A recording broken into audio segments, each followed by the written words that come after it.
Hello everyone.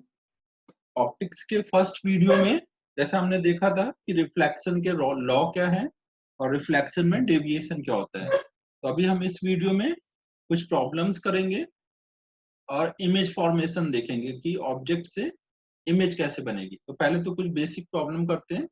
जैसे मान लीजिए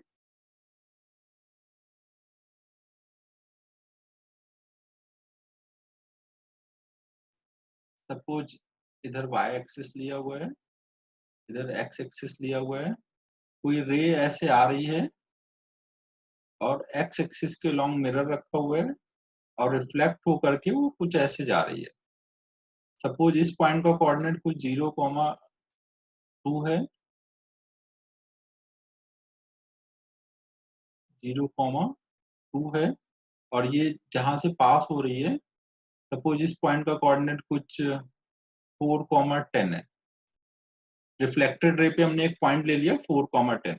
तो हमें बताना है कि ये जिस पॉइंट पे इंसिडेंट हुई है इस पॉइंट का कोऑर्डिनेट क्या होगा। इसका कुछ x,0 होगा कोऑर्डिनेट, तो x की वैल्यू बतानी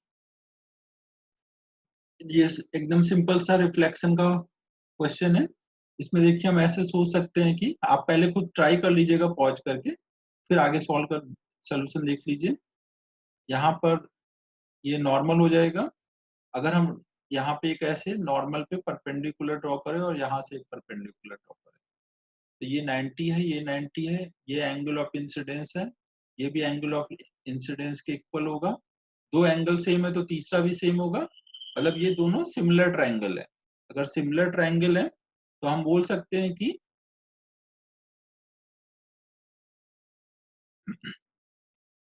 इनमें साइड्स का रेशियो सेम होगा।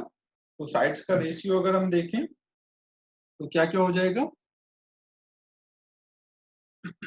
तो इसमें देखिए जैसे हमें एक तो ये वाली आई एंगल के एडजेसेंट वाली साइड पता है, इनको हम कुछ नाम दे देते हैं, suppose A B C D E. तो यहाँ पे triangle A B C similar है।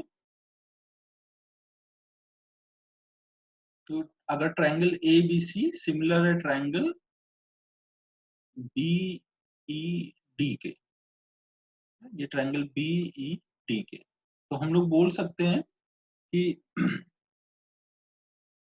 इसमें दोनों साइड का अगर हम रेशियो ले लें ऐसे बी सी अपॉन ए सी, ये बराबर हो जाएगा बीई अपॉन ईडी के, हम ऐसा बोल सकते हैं।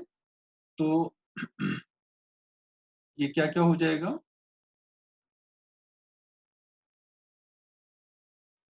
इसको हम ऐसे लिख सकते हैं बी सी अपॉन ए सी, ये बराबर हो जाएगा बीई अपॉन ईडी। बीसी की वैल्यू हम कितनी बोलेंगे एक्स। देखिए ये वाली साइड हमारी कितनी होगी, सॉरी बीसी एक्स नहीं होगा, एसी एक्स होगा। बीसी की वैल्यू हम कितनी बोलेंगे 2। बीसी मतलब ये वाली साइड, ये वाली साइड मतलब ये जो कोऑर्डिनेट होगा ये कितना हो रखा है 2। तो हम ऐसे बोल सकते हैं कि 2 अपॉन में एसी, एसी मतलब एक्स होगा, और बीई, बीई की वैल्यू कितनी हो जाएगी 10। बीई मतलब ये वाला, ये मतलब इसका वाई कोऑर्डिनेट मतलब 10। और ईडी कितना होगा, ये पूरा 4 है, एक्स कोऑर्डिनेट 4 है मतलब ये पूरा 4 है और इतना एक्स है, ये 4 माइनस एक्स, ये हो जाएगा 4 माइनस। अब इसको आगे हम लोग सॉल्व कर लेंगे। 8 minus 2x equal to 10x, तो 8 इक्वल टू हो गया 12x, तो x इज 2/3। ये तो बहुत ही बेसिक सा एक क्वेश्चन किया। अब नेक्स्ट एक करते हैं। सपोज कहीं पे एक रे है, वो किसी मिरर पे आके गिर रही है, मिरर ऐसे है और आफ्टर रिफ्लेक्शन ये किसी स्क्रीन पे जा रही है। यहाँ पे कोई स्क्रीन है, वर्टिकल ऐसे एक स्क्रीन रखा हुआ है, इस स्क्रीन पे आकर के वो गिर रही है।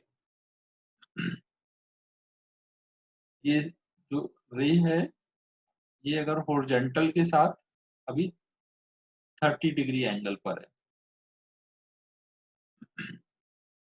तो हमें बताना है कि अगर हम मिरर को कितने एंगल से रोटेट करें और किस डायरेक्शन में रोटेट करें कि रिफ्लेक्टेड रे हॉरिजॉन्टल हो जाए। ये हमारी हॉरिजॉन्टल है, हॉरिजॉन्टल वाली लाइन है, ये वर्टिकल है। ये मिरर ऐसे किसी एंगल पे रखा हुआ है, तो हमें बताना है कि इंसिडेंट रे को फिक्स रखते हुए मिरर को कितने एंगल से रोटेट करें कि रिफ्लेक्टेड रे हॉरिजॉन्टल हो जाए।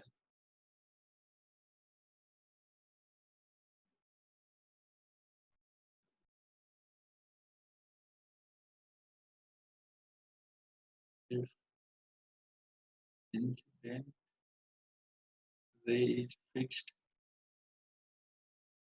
then find angle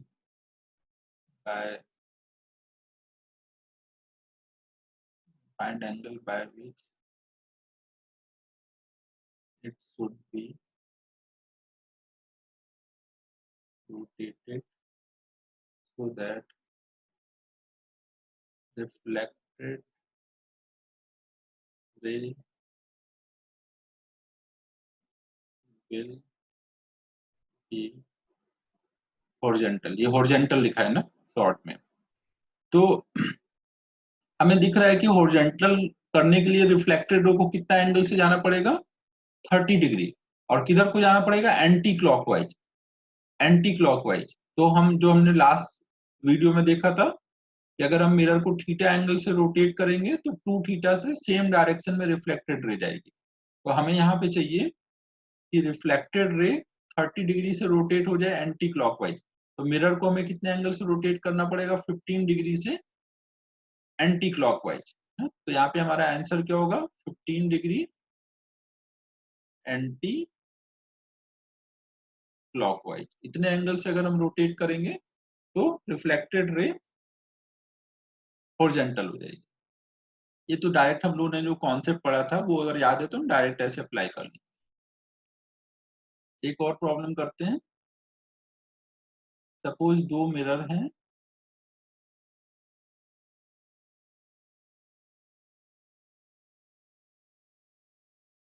mirror 1, mirror 2। अगर मिरर 1 पे कोई रे आके गिर रही है, इन दोनों मिरर के बीच का एंगल थीटा गिवन है, और आफ्टर 2 रिफ्लेक्शन ये यहां से निकल जाती है। ये गिवन है कि आफ्टर 2 रिफ्लेक्शन ये ऐसे चली जाती है। तो हमें बताना है कि what will be total deviation in the path of incident रे।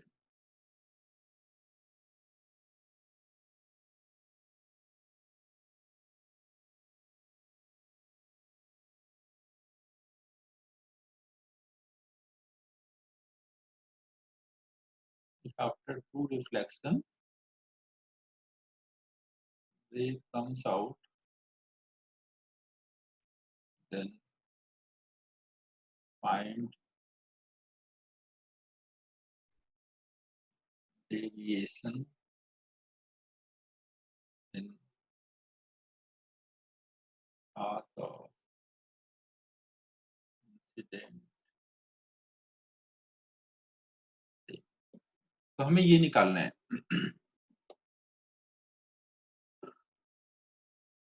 तो आप पहले एक बार ट्राई कर लीजिए, फिर इसके बाद हम लोग देखते हैं। तो यहाँ पे देखिए, इसमें सॉल्व करने के लिए ऐसे हम ज्योमेट्री यूज करके कर सकते हैं।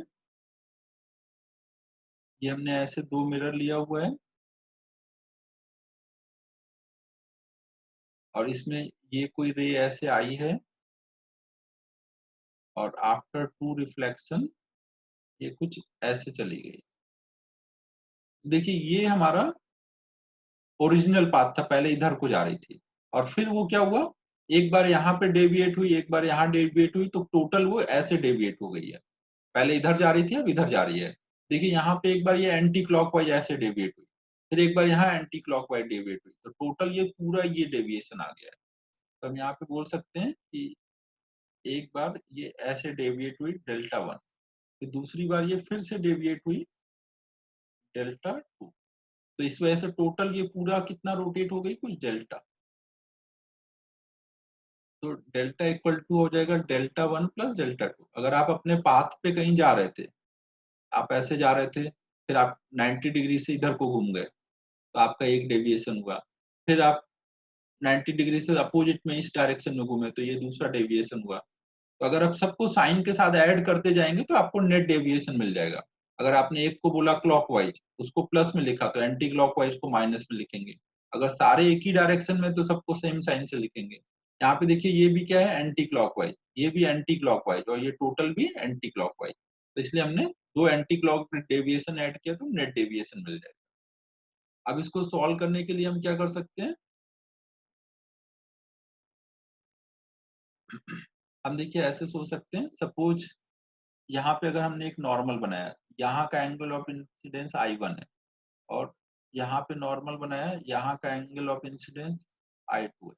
तो I1 की वैल्यू क्या होगी, ये आप ये एंगल कितना आएगा, pi minus 2I1। Same way में डेल्टा 2 भी क्या आएगा, पाई माइनस 2I2। आप देख सकते हैं ना, ये कितना आएगा, पाई माइनस 2I2, ये पाई माइनस 2I1। तो हम बोल सकते हैं टोटल, यहाँ पे हम डाल देंगे pi minus 2I1 plus pi minus 2I। तो ये हो जाएगा 2 pi minus 2I1 plus I। अब हम लोग देखिए यहाँ प्रूव करेंगे कि ये I1 I2 की वैल्यू हमेशा थीटा आएगी। तो इससे ये आ जाएगा 2 पाई माइनस 2 थीटा। ये हमारा एक तरह से ऐसे डेविएशन का फॉर्मूला टाइप बन जाएगा। तो अब ये हम लोग एक बार प्रूव कर लेते हैं।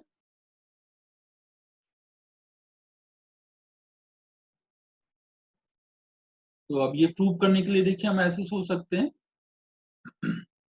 ये अगर एंगल I1 है, तो ये एंगल भी I1 होगा, और ये नॉर्मल हमने ड्रॉ किया है, तो ये एंगल कितना आ जाएगा, ये पूरा 90 है, तो ये 90 माइनस I1 आएगा।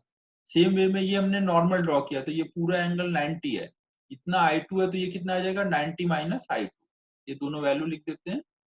ये देखिए हमने नॉर्मल ड्रॉ किया था मिरर पे, ये भी नॉर्मल ड्रॉ किया है। ये अगर I1 है तो ये भी I1 आएगा, तो ये एंगल आ जाएगा, ये वाला angle 90 minus I1। Same way में इतना एंगल आ जाएगा 90 माइनस I2, और ये एंगल दिया था प्रॉब्लम में थीटा। तो अब अगर हम ये जो ट्रायंगल बन रहा है, ये एक ट्रायंगल जो बन रहा है, इसमें तीनों एंगल का सम निकालें, तो वो कितना आना चाहिए, 180। तो ये डाल देते हैं value, theta plus 90 minus I1 plus 90 minus I2, ये सब कितना आना चाहिए, 180। तो 180 से ये 90 प्लस 90 कट गया, तो theta is equal to I1 plus I। तो इसको हम लोग यहाँ पे डाल देंगे, तो ये हमें आ जाएगा 2 पाई माइनस 2 थीटा। तो हम इसको याद रखेंगे कि जब भी थीटा एंगल पे अगर दो मिरर इंक्लाइन है, तो वहां पे जो रे आके गिरेगी वो हमेशा 2 पाई माइनस 2 थीटा एंगल से डेविएट होगी। वो इस बात पर डिपेंड नहीं करेगा कि वो किस पाथ पे आई थी, ये इस बात पर डिपेंड नहीं कर रहा है ये किस पाथ पे आई थी, ये ऐसे आई है या थोड़ा और ऐसे आई है, ऐसे आई है। अगर दो ही रिफ्लेक्शन गए, तो उस सिचुएशन में हमेशा 2 पाई माइनस 2 थीटा का डेविएशन है। अब देखिए जैसे अगर मैं आपसे पूछूं कि 90 डिग्री पर दो मिरर हैं, तो इस पे जब रे आके गिरेगी तो कितने एंगल से डेविएट होगी, ऐसे आके गिर रही है और ऐसे टकरा करके वापस जा रही है फिर।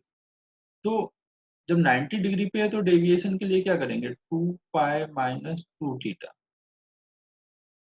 ये 90 डिग्री पे मिरर है ना, पाई बाय, तो 2 पाई माइनस 2 थीटा मतलब पाई बाय, तो 2 पाई माइनस पाई मतलब पाई, मतलब 180 डिग्री। तो 90 डिग्री पे जब भी मिरर होंगे, तो वहां पे रे हमेशा क्या होगी, उसका पाथ रिवर्स हो जाएगा। ये ये दोनों अब क्या है, एंटी पैरेलल हो गए। ये हमेशा होगा, कितने एंगल पे ये रे आके गिर रही है, वो चीज इस पे डिपेंड नहीं करे। तो ये हमने कुछ डेविएशन से रिलेटेड कुछ बेसिक प्रॉब्लम की। अब हम लोग नेक्स्ट देख रहे हैं इमेज बनाना। तो इमेज बनाने के लिए सबसे पहले तो हमें यहाँ पे समझना पड़ेगा कि ऑब्जेक्ट किसको बोलेंगे और इमेज किसको बोलेंगे। ऑब्जेक्ट हमारे डेली लाइफ में तो हमें क्लियर है ऑब्जेक्ट क्या है, इमेज क्या है, लेकिन फिजिक्स के पॉइंट ऑफ व्यू से हम ऑब्जेक्ट और इमेज को कैसे डिफाइन करते हैं। तो सबसे पहले हम ऑब्जेक्ट देख रहे हैं। फिजिक्स में हम दो टाइप से ऑब्जेक्ट डिफाइन करेंगे, एक को बोलेंगे रियल ऑब्जेक्ट और एक होगा virtual object. Virtual object actual में कुछ होगा नहीं, बस वो समझने के लिए डिफाइन किया गया है, एक्चुअल में ऐसा कुछ होता नहीं है। तो देखिए ये रियल ऑब्जेक्ट क्या होगा। रियल ऑब्जेक्ट हम कहाँ पे बोलते हैं, जहां पे भी इंसिडेंट रे कट करती हुई दिख रही होंगी। अगर किसी पॉइंट से ऐसे इंसिडेंट रे निकल रही हैं तो यहाँ पर जो होगा उसको हम रियल ऑब्जेक्ट बोलेंगे। मतलब इंसिडेंट रे का पॉइंट ऑफ इंटरसेक्शन जो होगा वो रियल ऑब्जेक्ट होगा। ये सारे इंसिडेंट रे हैं। यहाँ पे देखिए दो टाइप के रे हम बार बार बोलेंगे, इंसिडेंट रे और रिफ्लेक्टेड रे। जब रिफ्रैक्शन पढ़ रहे होंगे तो वहां पे इंसिडेंट रे और रिफ्रैक्टेड रे बोलेंगे। तो इंसिडेंट रे के बेसिस पे हम लोग ऑब्जेक्ट डिफाइन करते हैं और रिफ्लेक्टेड रे या रिफ्रैक्टेड रे के बेसिस पे हम लोग इमेज डिफाइन करते हैं। ये हमेशा ध्यान रखना है, ऑब्जेक्ट किसके बेसिस पे डिफाइन किया जाता है, इंसिडेंट रे के बेसिस। तो जहां पे भी रियल ऑब्जेक्ट होगा वहां पे इंसिडेंट रे ऐसे इंटरसेक्ट कर रहे होंगे। तो इसको हम देखिए ऐसे भी बोल सकते हैं कि यहाँ से एक तरह से जो ये बीम है ये डाइवर्ज हो रही है। तो जहां से भी इंसिडेंट रे डाइवर्ज होता दिखेगा हम बोलेंगे वहां पे रियल ऑब्जेक्ट है। तो इसको हम ऐसे डिफाइन करेंगे, रियल ऑब्जेक्ट क्या है, इट इज, ये देखिए अभी पॉइंट ऑब्जेक्ट की बात हो रही है ना, तो उसके according it is point of intersection of incident रे। इसको ऐसे भी बोल सकते हैं कि ये point of divergence of incident रे।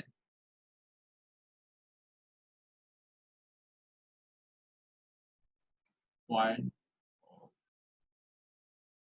डाइवर्जेंस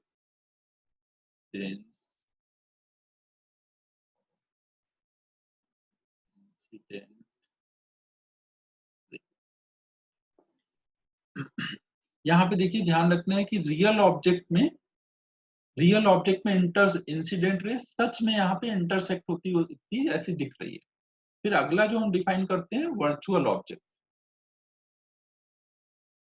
ऑब्जेक्ट में ऐसे दो टाइप से हम डिफाइन करते हैं, रियल ऑब्जेक्ट और वर्चुअल ऑब्जेक्ट।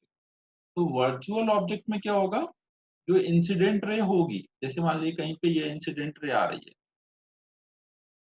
लेकिन किसी वजह से ये आगे नहीं जा पाई, तो अब हम हाइपोथेटिकली यहाँ पे ऐसा सोचेंगे कि जहां ये इंटरसेक्ट कर रही होती वहां पर एक ऑब्जेक्ट ऐसे रखा होता। ये कैसे क्या रखा है ये हम आगे प्रॉब्लम सॉल्विंग में समझेंगे। इसको क्यों डिफाइन कर रहे हैं, एक्चुअल में कुछ भी नहीं है, बट ऐसे डिफाइन करने से प्रॉब्लम सॉल्विंग हमारा इजी हो जाता है, तो इसलिए बस डिफाइन किया गया है। तो ये सब इंसिडेंट रे हैं और यहाँ पे ये अपीयर टू इंटरसेक्ट है, सच में नहीं इंटरसेक्ट कर रहे हैं। और हम इसको ऐसे भी बोल सकते हैं कि जहां पे incident ray appear to converge होता दिख रहा है वहां पे हम वर्चुअल ऑब्जेक्ट, इसको हम बोलेंगे वर्चुअल ऑब्जेक्ट। मतलब it is a point where incident ray appear to intersect. ना यहाँ पे सच में होगा नहीं, बट अपीयर टू इंटरसेक्ट होगा। और एक्चुअल में देखा जाए तो वहाँ कुछ नहीं है, बस ये ऐसे डिफाइन करते हैं हम लोग। फिर क्या होगा, इसको हम ऐसे बोल सकते हैं, इट इज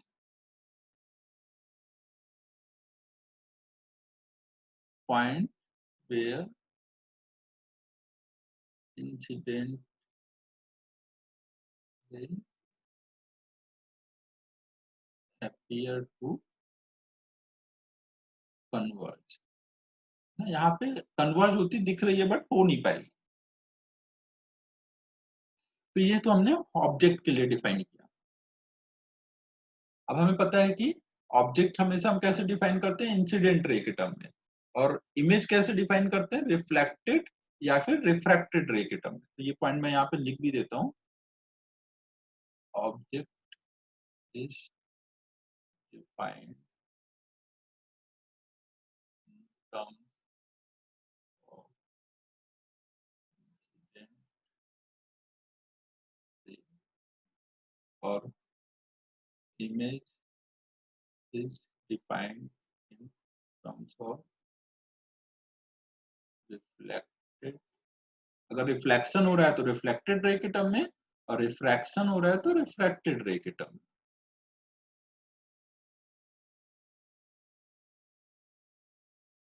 तो अब नेक्स्ट हम लोग देख रहे हैं इमेज।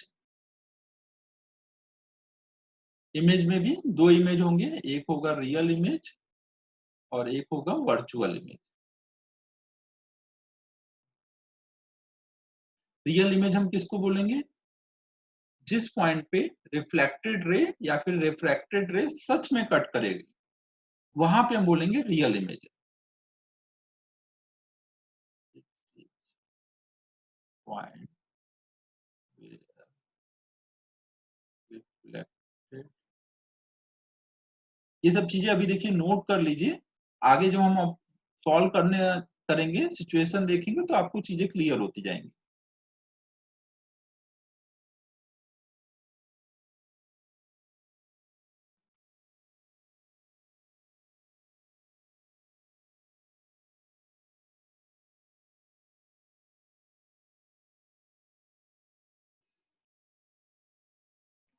तो देखिए यहाँ पे क्या हो रहा होगा, जैसे कोई रिफ्लेक्टेड रे आ रही है और वो आकर के कहीं यहाँ पर कट करती है, तो वहां पे हम बोलेंगे रियल इमेज। ये अभी रिफ्लेक्टेड या फिर रिफ्रैक्टेड रे हो।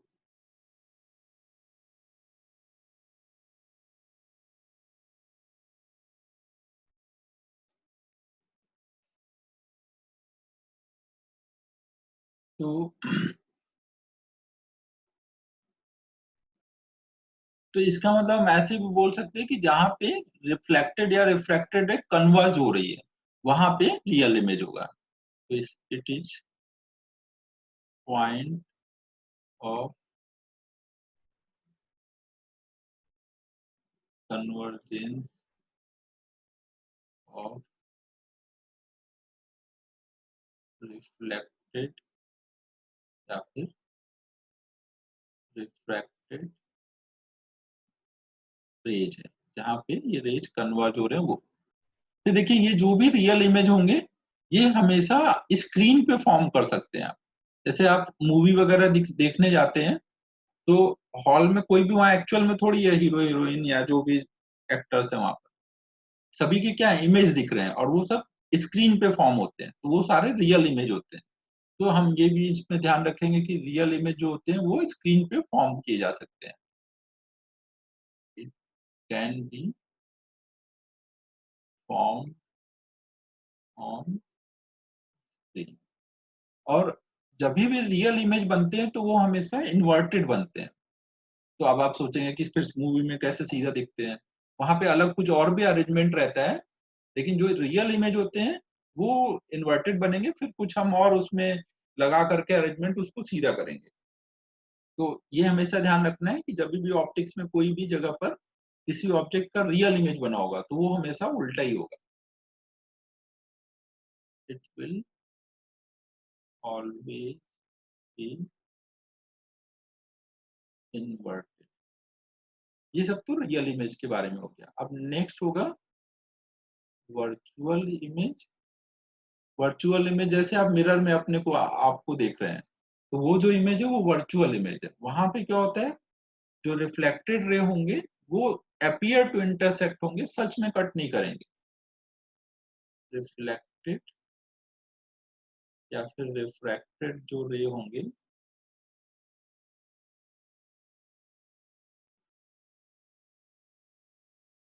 appear to intersect।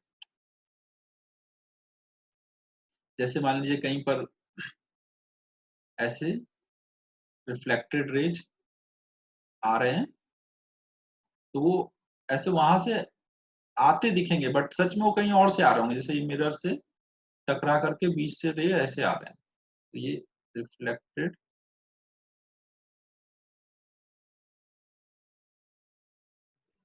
एक तरह से ये पॉइंट ऑफ डाइवर्जेंस होगा।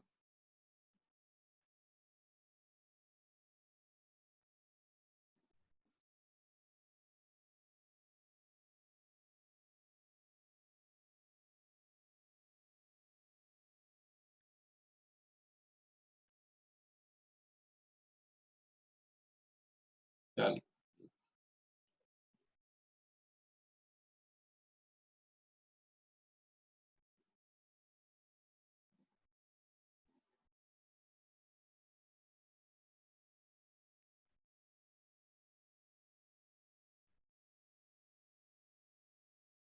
फिर देखिए ये वर्चुअल है तो ये स्क्रीन पे नहीं बन सकते, मतलब अगर हम जो इमेज बनी हुई है, मतलब आप मिरर के सामने खड़े हैं तो मिरर के अंदर आपकी इमेज दिख रही है, लेकिन आप सोचे कि पीछे कोई स्क्रीन रख दें और उस पे वो इमेज आ जाए, तो वो नहीं हो सकता। तो वर्चुअल इमेज कभी भी स्क्रीन पे नहीं बनेगी। It can not be form at screen. और वर्चुअल इमेज हमेशा सीधी बनती है, जैसे आप मिरर के सामने खड़े हैं तो आपको सीधा दिखता है, ऐसा नहीं होगा कि पैर के सामने, सर के सामने पैर दिख रहा है, बीच में कुछ अरेंजमेंट नहीं किया हमने उसको सीधा करने के लिए, आप सीधे खड़े होंगे, आपको अपनी इमेज सीधी दिखेगी। तो वर्चुअल इमेज हमेशा सीधी रहती है। It will always be erect. तो ये हमने देख लिया इमेज और ऑब्जेक्ट के बारे में। अब हम लोग नेक्स्ट देख रहे हैं कि इमेज बनेगी कैसे। तो हम सबसे पहले इसमें देख रहे हैं इमेज ऑफ पॉइंट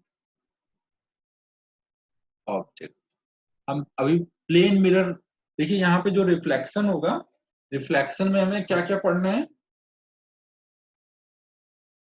एक देखिए यहाँ पे जो हमें पढ़ना है रिफ्लेक्शन में,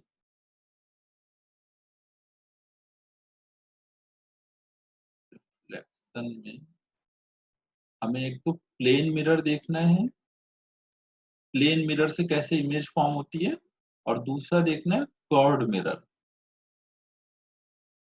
कर्व्ड मिरर से कैसे इमेज फॉर्म होती है। तो कर्व्ड मिरर में को हम में स्फेरिकल मिरर मेनली देखेंगे, कर्व तो कैसा भी हो सकता है, लेकिन इसमें मेनली स्फेरिकल मिरर ये देखना है। तो हम लोग अभी रिफ्लेक्शन में पहले प्लेन मिरर स्टार्ट कर रहे हैं, फिर कर्व्ड मिरर करेंगे। तो हमारा पहला जो है प्लेन मिरर है।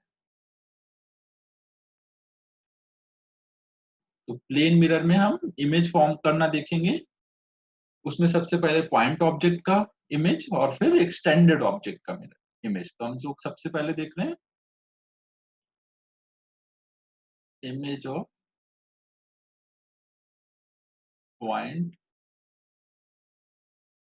ऑब्जेक्ट।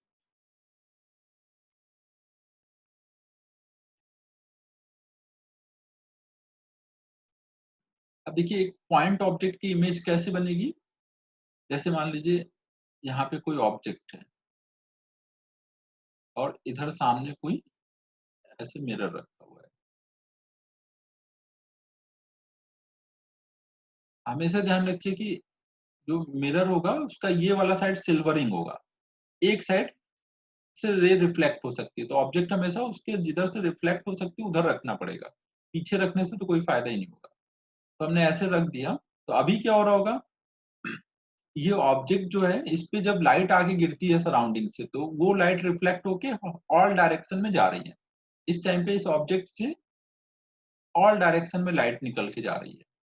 ये लाइट इसके खुद के अंदर की नहीं है, क्योंकि कोई जरूरी नहीं कि ये लाइट का सोर्स हो, बट इस पे सराउंडिंग से जो लाइट आके गिर रही है वो रिफ्लेक्ट होके ऐसे निकल रही है।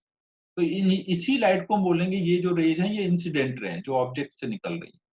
अब इनमें से कुछ रेज जो होंगी वो मिरर पे जाके गिरेंगी। ऐसे कुछ रेज होंगी जो मिरर पे जाके गिरेंगी। यहाँ बहुत सारी रेज हैं, मैंने 2-3 रेज ले ली हैं केवल, ऐसे जाके गिरे। अब जो 90 डिग्री पे ऐसे गिरेंगी वो डायरेक्ट वापस अपना पाथ रिट्रेस कर लेंगी। जो ऐसे कोई एंगल पे होंगी वो कुछ ऐसे जाएंगी, जो इधर के साइड जो है वो कुछ ऐसे जाएंगी। अब अगर हम इसको पीछे एक्सटेंड करें तो ये सारी की सारी रेज पीछे कोई एक ही पॉइंट से आती दिख रही होंगी। डायग्राम उतना सही नहीं बन पा रहा है, ऐसा। तो यहाँ से ये सारी की सारी रिफ्लेक्टेड रेज आती दिख रही हैं। यहाँ पे हम बोलेंगे कि इसका वर्चुअल इमेज, क्योंकि यहाँ पे देखिए क्या है, क्या सच में ये जो रेज हैं ये सच में कट होती दिख रही हैं? नहीं, ये अपीयर टू इंटरसेक्ट, वैसा बस ऐसा लग रहा है ना। और यहाँ से रिफ्लेक्टेड रे ऐसे डाइवर्ज होती दिख रही है, तो पॉइंट ऑफ डाइवर्जेंस भी बोल सकते हैं। तो आपको अगर कभी भी पॉइंट ऑब्जेक्ट का इमेज बनाना होगा तो तरीका क्या होगा, इसमें आप कितनी भी रेंज बना करके देख सकते हैं, लेकिन हमें तो बस इसको लोकेट करना है कि ये कहाँ पे है, तो वो काम केवल 2 रे में हो जाएगा। तो हमेशा हम 2 रे बनाया करेंगे, एक रे होगी जो नॉर्मल जाएगी और नॉर्मली वापस आ जाएगी, और एक रे कोई एंगल पे जाएगी और रिफ्लेक्ट होकर के उसको पीछे एक्सटेंड कर देंगे। तो जहाँ कट होगी हम वहां पे बोल देंगे वर्चुअल इमेज। तो आगे से हम केवल 2 रे यूज करके इमेज बनाएंगे। मतलब हमें,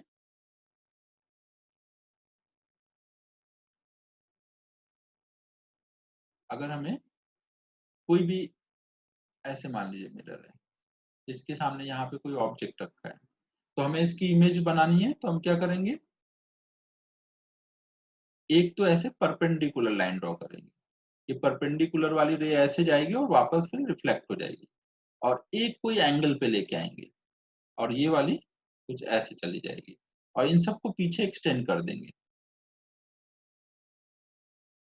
जब इन सबको पीछे एक्सटेंड करेंगे तो यहाँ पे कहीं हमें इमेज दिखेगी।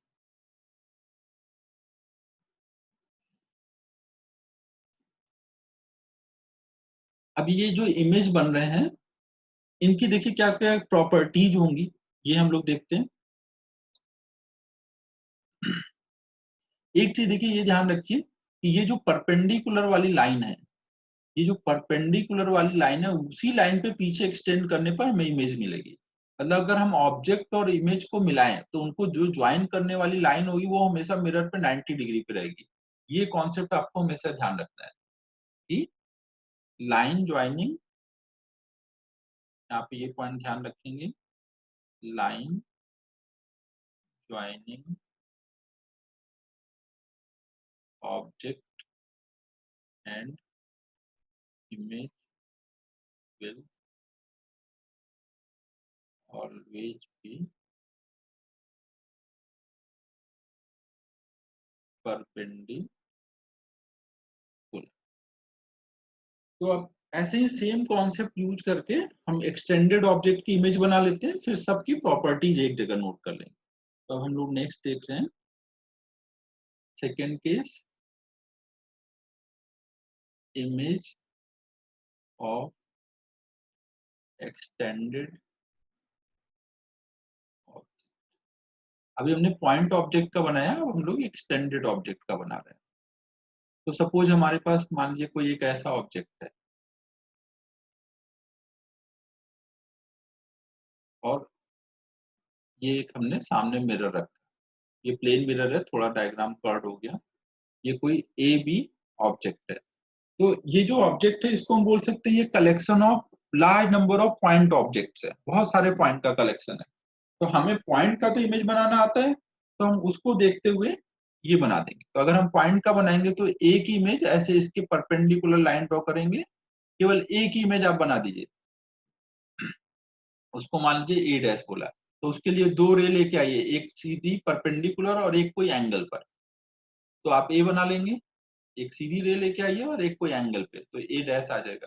फिर यही काम सेम बी के लिए करिए, एक स्ट्रेट ले और एक कोई एंगल पे, तो बी डैश आ जाएगा। पॉइंट ऑब्जेक्ट का बनाना आ गया, तो ए डैश ए का बनाइए, बी का बनाइए, यहाँ से ये ऐसे परपेंडिकुलर डालेंगे, यहाँ कहीं बी डैश। अब ए डैश और बी डैश के बीच में ही सारे पॉइंट जो इसके होंगे सबकी इमेज बनी होगी। तो यहाँ पे हम बोलेंगे ये हमारा इमेज आ गया। मतलब एक्सटेंडेड ऑब्जेक्ट का बनाना है तो हमें क्या करना है, उसके दो हेड और टेल का बना दीजिए और उनको ज्वाइन करके आप बता दीजिए इमेज हो गई। अब ये सारी हम इनकी प्रॉपर्टीज नोट कर लेते हैं। Properties of image. तो इसमें सबसे पहले एक इंपॉर्टेंट प्रॉपर्टी कि जो भी ऑब्जेक्ट होंगे और इमेज होंगे, इनकी डिस्टेंस अगर आप देखिए कभी भी, इनको अगर हम कुछ नेमिंग कर दें, मान लीजिए ये ओ है, ये कुछ ए है, ये बी है, ये कुछ ओ डैश है, तो हमेशा यहाँ पे देखिए जो ट्रायंगल बनेगा, triangle O A B, triangle O A B और triangle O dash A B, ये हमेशा सिमिलर बनेंगे, सॉरी कॉन्ग्रुएंट बनेंगे, क्योंकि ये देखिए 90 डिग्री, ए बी 90, ये एंगल अगर आप निकालेंगे ये बीच में साइड कॉमन है, और आप अगर ये एंगल निकालें, इसको मैं अगर ऐसे कर दूं, ये अगर एंगल मान लीजिए कुछ थीटा है तो ये भी थीटा होगा और ये भी थीटा होगा। यहाँ पे ये करस्पॉन्डिंग एंगल हो गया थीटा और ये ऑल्टरनेट एंगल है थीटा। इधर हम बोल सकते हैं ऑल्टरनेट एंगल है इसलिए थीटा है, और ये करस्पॉन्डिंग एंगल है, ये नॉर्मल ड्रॉ किया मैंने यहाँ। तो ये दोनों ट्रायंगल, और देख रहे हैं बीच में ये साइड कॉमन है, ये 90 90, तो ये दोनों ट्रायंगल कॉन्ग्रुएंट है। कॉन्ग्रुएंट है तो हम बोल सकते हैं ए ओ बराबर होगा ए ओ डैश। ओ डैश की जगह आई लिखता हूँ इमेज के लिए, तो ज्यादा बेटर अच्छा लगेगा, आई लिख।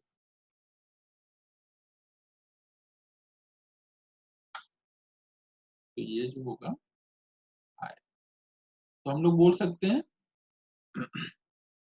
कि मिरर से ऑब्जेक्ट की जो डिस्टेंस होगी वही मिरर से इमेज की डिस्टेंस होगी, ये हमेशा होगा। तो हम प्रॉपर्टीज में ध्यान रखेंगे, distance of image from mirror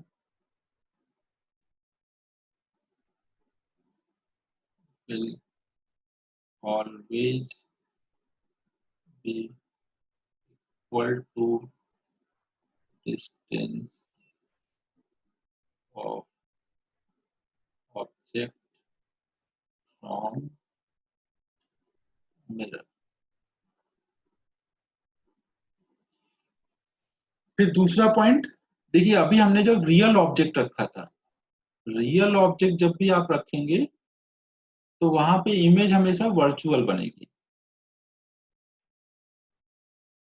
और अगर आप वर्चुअल ऑब्जेक्ट रखेंगे, अब ये आपको लगेगा कि ये कैसे हम करेंगे, तो ये आगे मैं प्रॉब्लम सॉल्विंग में समझाऊंगा, बट आप ध्यान रखिए वर्चुअल ऑब्जेक्ट की इमेज होगी यहाँ पे हमेशा वो रियल आएगी। एक बार में रिफ्लेक्शन की बात हो रही है अभी, यहाँ पे ध्यान रखिए सिंगल रिफ्लेक्शन में रियल ऑब्जेक्ट की इमेज वर्चुअल होगी, वर्चुअल की रियल। मल्टीपल रिफ्लेक्शन में कई बार चेंज भी होगा कि वर्चुअल का वर्चुअल भी बन रहा है, वो अलग चीज है। एक सिंगल रिफ्लेक्शन में हमेशा ध्यान रखिए कि ऐसा होता है।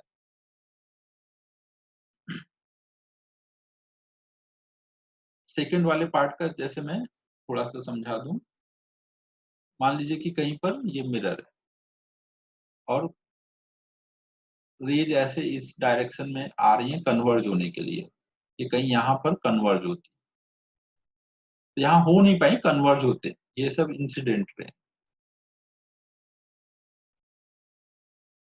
इधर ये मिरर हमने लिया हुआ है, तो हम यहाँ पे बोलेंगे, यहाँ पे क्या होता है हमारा वर्चुअल ऑब्जेक्ट।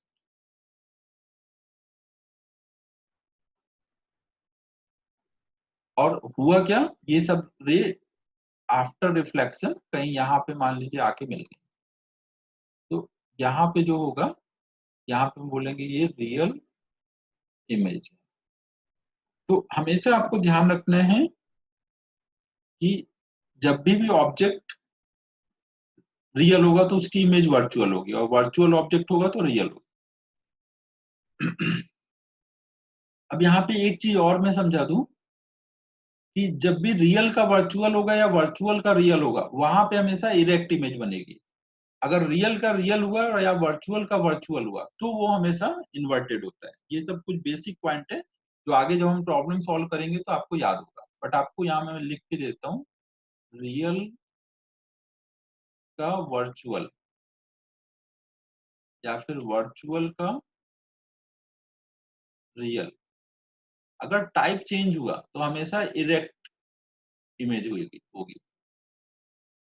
लेकिन अगर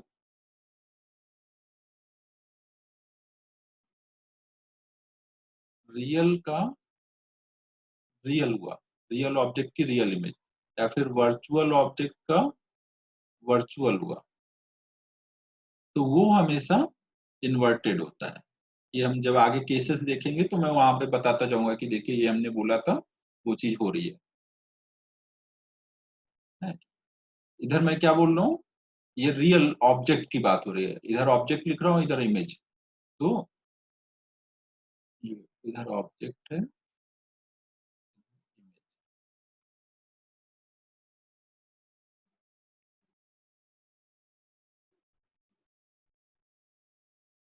यहाँ पे भी इधर ऑब्जेक्ट की बात चल रही है, इमेज। ये सब आगे हम प्रॉब्लम जब आगे पढ़ते जाएंगे जैसे जैसे, तो सिचुएशन के अकॉर्डिंग मैं समझाता जाऊंगा कि देखिए ऐसा हुआ। बट ये नॉर्मल सी है, आप याद रख सकते हैं कि रियल का वर्चुअल हुआ या वर्चुअल का रियल, जब टाइप चेंज होता है तभी रेक बनता है, अगर सेम टाइप की चीजें हैं तो हमेशा इन्वर्टेड होंगी।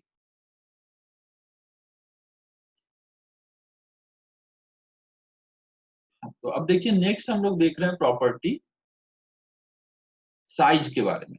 जो इमेज की साइज होगी वो हमेशा ऑब्जेक्ट के साइज के बराबर होगी, और ये सब हम कहाँ पे बात कर रहे हैं, प्लेन मिरर के लिए। हमेशा साइज ऑफ इमेज जो होगा साइज ऑफ ऑब्जेक्ट के बराबर होगा प्लेन मिरर से जब इमेज बनेगी। जैसे एग्जांपल में एक हमने ए बी यहाँ पर कोई ऑब्जेक्ट की इमेज बनाई, ए डैश बी डैश, तो ये जो साइज हो गए हाइट इसकी दोनों की सेम हो।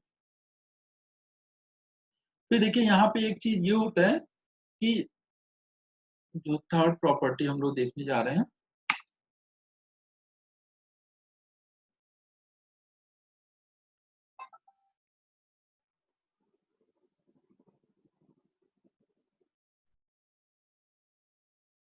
थर्ड प्रॉपर्टी, कि यहाँ पे प्लेन मिरर से जो भी इमेज बनती है वो लैटरली इन्वर्टेड होता है। लैटरली इन्वर्टेड जैसे मान लीजिए इसके सामने कुछ ऐसा ऑब्जेक्ट रखा है, तो जो इसकी इमेज बनेगी वो कुछ ऐसी बनेगी, साइड वाइज इन्वर्टेड बनेगी। तो इमेज जो होगी, image always be laterally inverted. मतलब अगर प्लेन मिरर के सामने खड़े होकर आप अपना राइट हैंड ऊपर करेंगे तो इमेज की वो लेफ्ट हैंड दिखेगी। फिर नेक्स्ट हम लोग देख रहे हैं, अगर हम लोग कोई भी ऐसा प्लेन मिरर के सामने एक्सटेंडेड ऑब्जेक्ट ऐसे रखते हैं तो उसकी इमेज हमें पता है कैसी बनेगी। हम ए की जो डिस्टेंस होगी उतनी डिस्टेंस पे परपेंडिकुलर लाइन ड्रॉ करके ए डैश दिखा देंगे। बी की जो डिस्टेंस होगी, बी से हम परपेंडिकुलर रे ड्रॉ करेंगे ना, और जितनी डिस्टेंस मिरर से उतनी डिस्टेंस पे ऐसे हम बी डैश दिखा देंगे, तो ये हमारी इमेज बन गई। अब इसमें एक केस आपको ध्यान रखना है कि अगर जैसे ये कोई ऑब्जेक्ट है, ये अभी वर्टिकल है, और एक मैंने ऐसे मिरर ली 45 डिग्री एंगल पे वर्टिकल, मतलब हॉरिजॉन्टल से भी 45। तो इस सिचुएशन में हम इमेज कैसे बनाएंगे, तो हम यहाँ पे देखिए क्या करेंगे, इसको थोड़ा एक्सटेंड कर देता हूँ डायग्राम।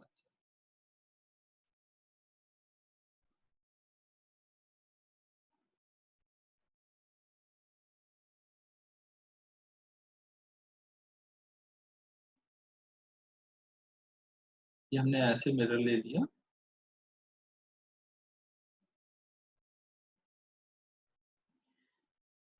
तो अब देखिए यहाँ पर जो इमेज बनाना होगा उसके लिए तरीका क्या होगा, हमें ए से परपेंडिकुलर लाइन ड्रॉ करनी है, तो हम ए से ऐसे मिरर पे परपेंडिकुलर लाइन ड्रॉ करेंगे, इसी लाइन पे ए डैश होगा। अब जितनी डिस्टेंस ये होगी, जितनी डिस्टेंस ये होगी उतनी डिस्टेंस पे हम इधर ए डैश लोकेट कर लेंगे। ये हम देखिए रफ डायग्राम में सब कर रहे हैं, रफ ही आपको करना रहता है ऐसे ए डैश। फिर ऐसे ही सेम वे में एक और परपेंडिकुलर ड्रॉ करेंगे,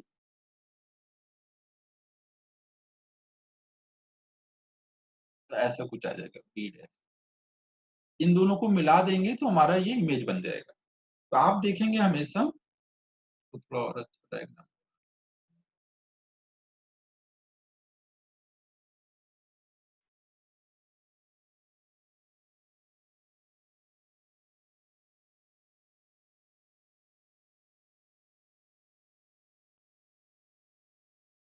कि जब भी मिरर 45 डिग्री एंगल पर होगा, मिरर से अगर ऑब्जेक्ट 45 डिग्री एंगल पर है, तो जो इमेज बनेगा वो भी 45 डिग्री एंगल पे दूसरे साइड चला जाएगा। अगर हम दोनों को ऐसे एक्सटेंड करें, अभी ये मिरर से 45 डिग्री एंगल पे था, तो जो इमेज है वो भी मिरर से 45 डिग्री एंगल पे आ जाए। तो ये आपको ध्यान रखना है कि कभी भी 45 डिग्री एंगल पर कोई ऑब्जेक्ट होगा तो उतने ही एंगल पे दूसरे साइड में इमेज बन जाएगी। या फिर हम ऐसे बोल सकते हैं कि वर्टिकल ऑब्जेक्ट की इमेज हॉरिजॉन्टल हो जाएगी अगर मिरर 45 डिग्री एंगल पर है। तो ये नेक्स्ट प्रॉपर्टी हमें ध्यान रखना है एक्सटेंडेड ऑब्जेक्ट के लिए, कि if object is vertical and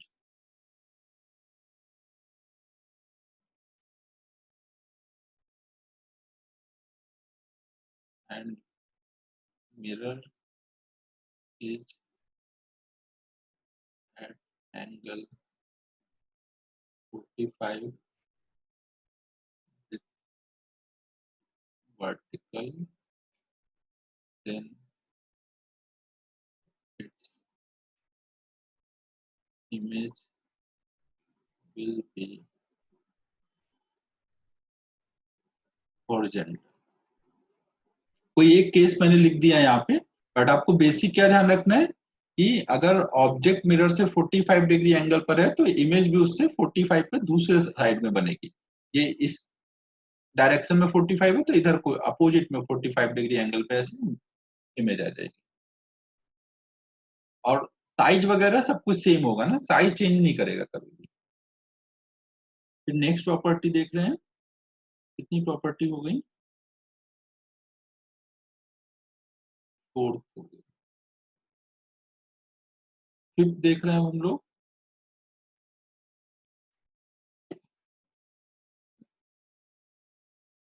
कि अगर कभी भी हमारे पास ऐसे कोई मिरर है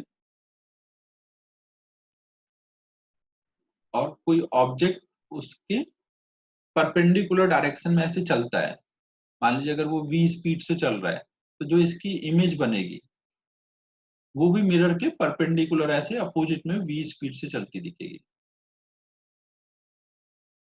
तो ऐसा क्यों हो रहा होगा, वो आप देख सकते हैं कि अगर ये पहले यहाँ से d डिस्टेंस पे था तो इमेज भी उस टाइम पे d डिस्टेंस पे होगी। अब अगर ये कुछ ऑब्जेक्ट आगे आता है, अगर ऑब्जेक्ट कुछ आगे को मान लीजिए d1 आया, तो अब ये डिस्टेंस कितनी रहेगी, d माइनस d1। तो इमेज भी अब कितनी डिस्टेंस पे दिखनी चाहिए, d माइनस d1। मतलब इसको भी आगे कितना आना पड़ेगा, d1। तो जितनी स्पीड से ऑब्जेक्ट आएगा उतनी स्पीड से ही इमेज आएगा, अगर ऑब्जेक्ट मिरर के परपेंडिकुलर चल रहा है। तो हम ऐसे बोल सकते हैं कि ये speed of image with respect to mirror perpendicular वाला वो बराबर होगा minus of speed of object with respect to mirror perpendicular. यहाँ देखिए अभी मिरर के रिस्पेक्ट में सब देख रहे हैं, सारे डिस्टेंस हम कहाँ से मेजर कर रहे हैं, मिरर से। ये सब डिस्टेंस मिरर से मेजर करके हम प्रूव कर रहे हैं, तो इसका मतलब ये सब किसके रिस्पेक्ट में, मिरर के रिस्पेक्ट। तो हमने यहाँ पे क्या देखा कि इमेज की speed with respect to mirror perpendicular to mirror, ये जो परपेंडिकुलर है वो हमेशा क्या होता है, ऑब्जेक्ट की speed with respect to mirror perpendicular वाले के अपोजिट।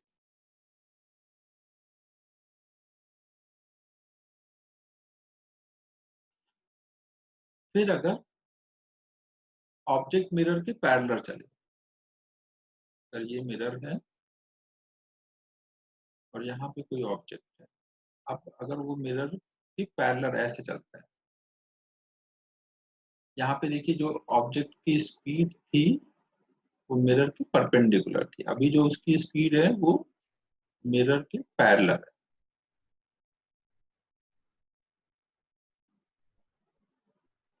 ये हमने मिरर ले, तो इसकी जो इमेज होगी वो भी सेम डायरेक्शन में ऐसे पैरेलल चलती दिखेगी, क्योंकि ये डिस्टेंस डी कभी चेंज नहीं होती दिख रही है, तो ये डिस्टेंस डी भी कभी चेंज नहीं होगी, क्योंकि ऑब्जेक्ट डिस्टेंस और इमेज डिस्टेंस हमेशा सेम होती है। तो हम बोल सकते हैं speed of image with respect to mirror parallel वाला बराबर होगा speed of object with respect to mirror parallel. यहाँ पे देखिए माइनस नहीं लगाया ना, सेम डायरेक्शन में चल रहा है।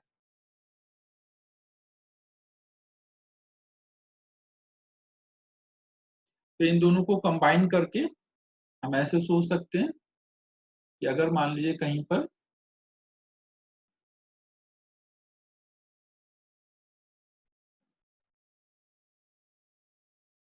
कोई ऑब्जेक्ट है और वो कुछ ऐसे जा रहा है, b equal to 2i cap plus 3j cap, यहाँ पे इधर एक्स एक्सिस लिया है, इधर वाई एक्सिस, मिरर के लॉन्ग वाई एक्सिस लिया है। तो हमें स्पीड ऑफ इमेज बताना है। अब देखिए यहाँ v नहीं लिख रहे हैं, v लिख सकते हैं, v लिख देता हूँ। वेलोसिटी ऑफ इमेज बताना है, हमें वेलोसिटी ऑफ ऑब्जेक्ट दिया है, मिरर रुका हुआ है ना यहाँ पर।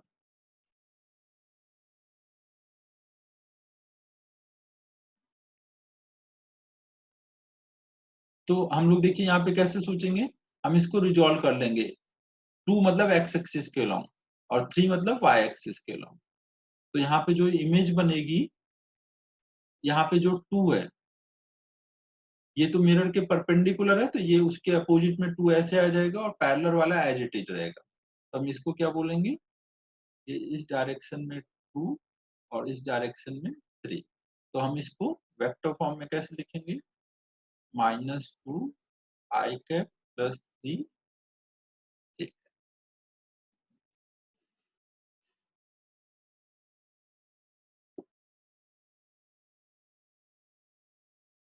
अभी इसमें और भी काफी कुछ करना है, जैसे जब इमेज चलेगा, सॉरी जब मिरर चलेगा तो इमेज की स्पीड पे क्या इफेक्ट पड़ेगा, और मल्टीपल मिरर होंगे तो क्या होगा। तो ऐसे अभी काफी कुछ पढ़ने को है, तो वो अब मैं नेक्स्ट वीडियो में अपलोड करूंगा।